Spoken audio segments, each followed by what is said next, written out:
Ouais, j'espère que vous allez bien, on se retrouve pour un nouveau cours sur la paracha. Alors on continue le Sefer Tzroach Chaim avec un petit peu de Zohar sur la parachat Matot. Alors au début de la paracha, on a Veyomoru imatsunu chen benecha yutan et haaretz hazo le'avdecha le'achoda al tavdu et Yarden. Donc ils ont dit, si c'est la tribu de Reuben et de Gad qui ont dit que si on a trouvé grâce à tes yeux, que cette terre elle soit donnée à tes serviteurs comme possession, ne nous fais pas traverser le Yarden. Alors, on a quand même une très grande question, parce que Réhouven et Gad, qui sont quand même deux grandes tribus, d'un coup, elles disent à Moshe Rabbeinu, nous, on n'aimerait pas rentrer en Israël, on ne veut pas recevoir l'héritage de la terre d'Israël, on préfère avoir de l'autre côté du Yarden, de l'autre côté du Jourdain, on a beaucoup de possessions, on a des troupeaux, ça ne nous intéresse pas de rentrer en Israël. C'est quand même totalement fou de penser à ça. Alors, une raison déjà pour laquelle ils ne voulaient pas rentrer en Israël, alors on a le passage qui est explicite qui nous dit qu'ils avaient un troupeau de nombreux. Et c'était vraiment un très grand troupeau. Et ils ont vu la terre de Yazer et de Gilad. Et voici que l'endroit était un endroit de troupeau. Donc ils se sont dit, on est bien ici. Mais en réalité, c'est évident qu'ils n'ont pas pu juste dire qu'ils veulent pas recevoir leur héritage, rentrer en Eretz Israël, terre spirituelle, juste tout ça pour un confort matériel. C'est pas possible de penser comme ça. Alors le Sfat Emet, il nous donne une explication extraordinaire. Il nous dit au nom du Hidushé Harim que le mot troupeau qu'ils ont utilisé, c'est Mikané. Et ce mot-là, il peut aussi signifier, en prenant sa racine, de kinyan, d'acquisition, comme c'est écrit dans le Passouk, où Mikne Rav Aya Livne Reuven Livne Gad. Il y a un troupeau nombreux qui appartenait aux enfants de Reuven et aux enfants de Gad. Et donc, en fait, ils ont fait une acquisition, le troupeau, on a dit que c'est une acquisition, et il était comment le troupeau? On a dit il était Rav, Rov, nombreux. Et Rov, c'est les mêmes lettres, c'est Resh Bet que Rav. Et donc en réalité, qu'est-ce qu'ils ont fait? Ils ont fait une acquisition de Rav, d'un grand Rav qui était Moshe Rabbeinu. Et en fait, ils ont accumulé énormément de Torah. C'est pas qu'ils ont accumulé énormément de richesses matérielles, beaucoup de troupeaux, mais ils ont fait un kinyan, ils ont fait une acquisition de Rav, d'un Rav qui est Moshe Rabbeinu. Et donc, ils savaient depuis le début, par les prophéties de Eldad et Medad, que Moshe Rabbeinu, ils savaient de cette prophétie que Moshe Rabbeinu, il n'allait pas rentrer en Israël et qu'il serait enterré de l'autre côté du Yarden. Et donc, ils ont demandé en réalité de pouvoir hériter de la terre qui se trouvait à cet endroit-là. Pourquoi? Pour ne pas être séparé de Moshe Rabbeinu, même après sa mort, être proche de sa tombe. Et donc, il semblerait qu'en réalité, la source de cet enseignement, ça s'appuie sur un verset de Vezot Abraha où il y a marqué et de Gad. C'était quoi la bénédiction qu'il lui a fait? Il lui a dit, bénis toi qui élargis garde, il réside comme un lion, il déchire un bras aussi bien qu'une tête, il vit le début pour lui, car là-bas, la part du législateur, elle est cachée. Ça veut dire quoi? Il a vu le début pour lui. Alors Rachid nous explique qu'il a vu qu'il était bon pour lui de prendre une part dans le pays de Sichon et Og, qui était au début de la conquête d'Eretz Israël. Pourquoi? Parce qu'il savait par prophétie que là-bas, dans son héritage, la part du champ qu'il allait avoir, ça allait être un endroit où allait se trouver la tombe du législateur. Et c'est qui le législateur? C'est Moshe Rabbeinu. Et cette partie, elle est couverte et elle est cachée de tous, comme c'est écrit plus tard dans Devarim, et nul ne connaît l'endroit de sa tombe. Et donc, le Hidush Harim, il nous explique que les tribus de Gad et de Reuven, elles voulaient prendre part à leur héritage sur la terre de Sichon et Og, de l'autre côté du Yarden, justement donc pour avoir le tombeau de Moshe Rabbeinu. Et c'est comme ça qu'on peut comprendre notre verset en disant que Reuven, il a fait une grande acquisition, mécané Rav. Et en réalité, c'est quoi cette grande acquisition? C'est ils ont acquis l'endroit où va se trouver la sépulture de Moshe Rabbeinu. C'est pour ça qu'ils ne voulaient pas se séparer de cette parcelle de terrain. Maintenant, la question c'est si c'est un tsi. On a parlé depuis le début de Gad et Reuven. Et là, on a cité Devarim et on a parlé seulement de Gad. Et c'est Gad qui va avoir le mérite d'avoir dans son terrain cette parcelle où il va y avoir le tombeau de Moshe Rabbeinu. Alors Reuven, c'est quoi sa raison? On a dit que tout ça c'était pour avoir le tombeau de Moshe Rabbeinu, mais Reuven il l'a pas, c'est que Gad. Alors, Chazal, ils nous disent que Rabbi Yehuda, il pose la question, où est-ce qu'il est enterré Moshe Rabbeinu? Et il dit qu'il est enterré dans la part de Reuven, comme c'est écrit, et Moshe monta dans les plaines de Moab vers le Har Nevo, vers le mont de Nevo. Et le mont de Nevo, c'est la part. qui appartient à Réhouven, comme c'est écrit, et les fils de Réhouven, ils ont construit Révron, Ela, Kintaïm et Nevo, comme on voit dans Bamidbar. Et où est-ce que Moshe il a été enterré? Donc Moshe en réalité, il est Niftar dans la part de Reuven. Et où est-ce qu'il est enterré? Il est enterré dans la partie de Gad, comme on a dit, le passage qu'on a cité tout à l'heure, et il vit le début pour lui parce que là-bas, le législateur, il est caché. Et quelle distance séparait la tribu de Reuven et celle de Gad? C'était de 4000. 4000, c'est 2000 coudées qui représentent à peu près 12, qui, oui, à peu près 12 kilomètres. Excusez-moi. Et comment ça se fait que Moshe Rabbeinu, il est mort à un endroit et finalement on l'a enterré 12 kilomètres plus tard, 4000 plus tard? Alors, ça nous apprend que le corps de Moshe, il était étendu sur les ailes de la présence divine et que les anges de service, ils l'ont accompagné jusqu'au territoire de Gad. Et tout ça, on le voit dans la Maseret Sota, au Daf Yud Gimel Amud Bet, à la page 13b.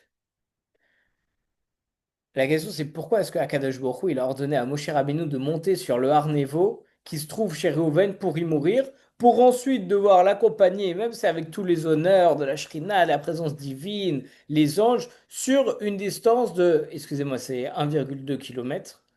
1,2 km, c'était 1,12, c'était pas 12. Sur une distance de 1,2 km et l'enterrer dans le territoire de Gad. Pourquoi est-ce qu'il n'est pas directement Niftar dans le territoire de Gad?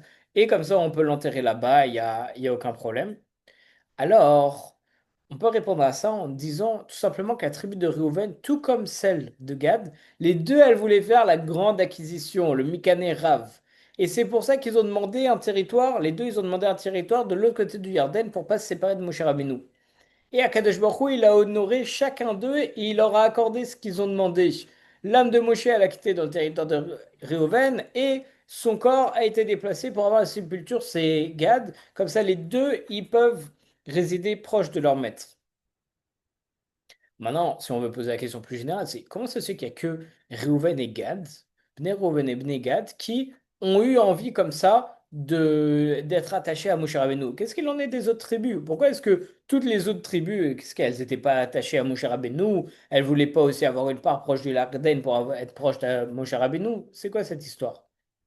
Alors, on a un midrash qui nous explique la bracha qu'a donnée Moshe Rabbeinu avant de mourir à la tribu de Réhouven. Il leur a dit que vive Réhouven, qu'il ne meure pas, que ses hommes soient innombrables. Pourquoi? Parce qu'il a été soustrait du nombre avec ses autres frères à cause de sa cohabitation avec Bila. Comme c'est écrit, il s'est identifié avec Bila, la concubine de son père, et Israël l'a entendu. Mais Réhouven, il a accompli quand même des grandes mitzvot. Comme quoi? Comme le sauvetage de Yosef, il a fait une teshuva sincère. Et donc il a conservé son intégrité, il a été compté grâce à ça parmi ses frères. C'est par le mérite de ces deux actes que Moshe Rabbeinu, il a prié pour Réhouven pour qu'il ne soit pas soustrait du compte de ses frères, comme c'est écrit que vive Réhouven et qu'il ne soit pas soustrait dans les comptes et pardon, que vive Réhouven et qu'il ne meure pas et que ces hommes soient innombrables.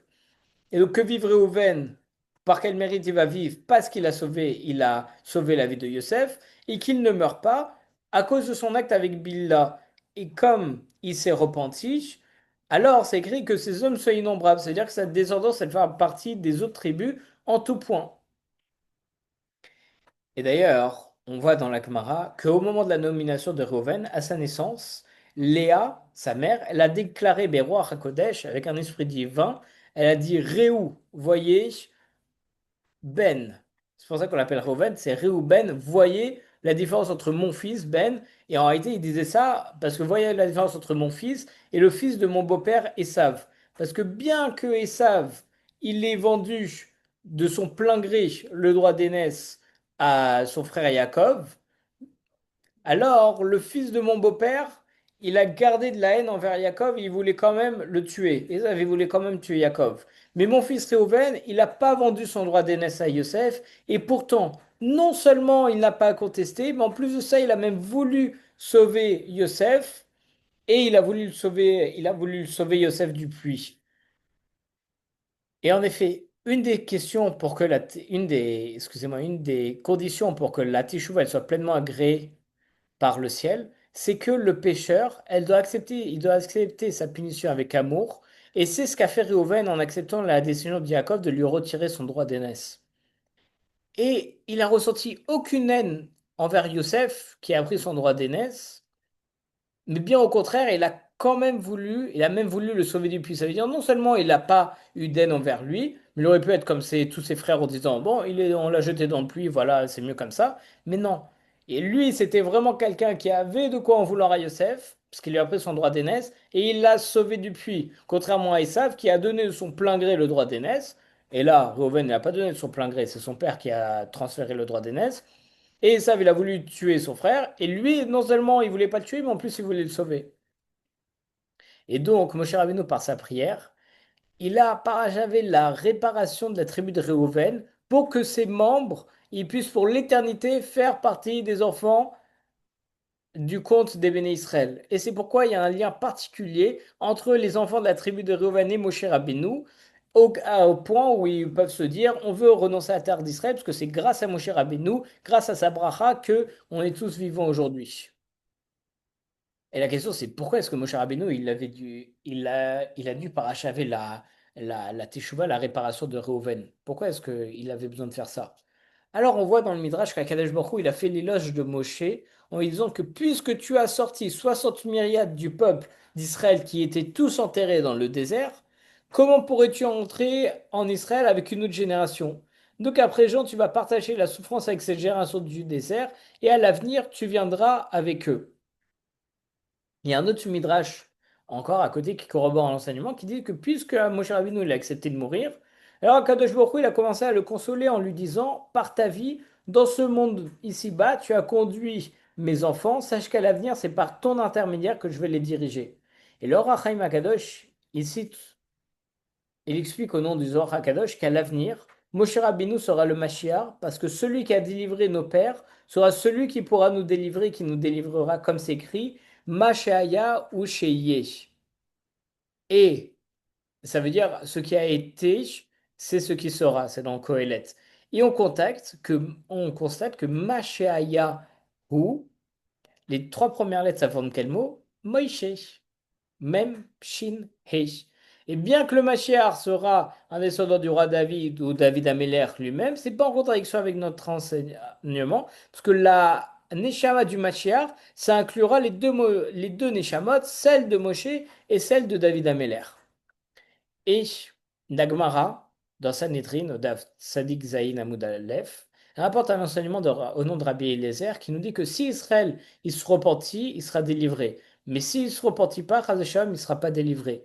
Donc on comprend donc que Moshe Rabbeinu, qui sera le Mashiach à l'avenir, il ne viendra sauver les bénis Israël que si il se repentit. Et à présent, on peut faire une corrélation magnifique avec Réhouven. Comme le Midrash rapporte, il nous dit Réhouven retourna au puits. Et où est-ce qu'il était? Rabbi Eliezer, il nous dit qu'il était recouvert d'un cilice et qu'il jeûnait.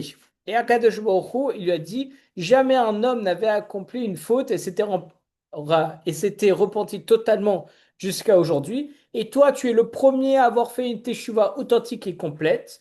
Et donc, par ta vie, tes descendants seront les premiers à faire teshuva et à se repentir. Et c'est qui cette personne? C'est ses enfants, ses descendants. On parle de Hoshea. Comme c'est écrit, reviens Israël jusqu'à l'Éternel ton Dieu, car tu es tombé uniquement par ton péché. Et donc, on comprend pourquoi Moshe Rabbeinu il s'est engagé particulièrement à parachever la réparation de Reuven dans sa bénédiction en lui disant que vive Reuven. Parce que puisque Moshe Rabbeinu il est amené à être le futur Mashiach, il ne pourra se déclarer Mashiach que par le mérite de notre repentir. Et Réhouven, c'était le premier à se repentir, et donc c'est grâce à lui qu'il a tracé la voie sur le repentir que nous aujourd'hui on peut faire Teshuvah, et c'est grâce à ça donc que Moshe Rabbeinu pourra être Mashiach.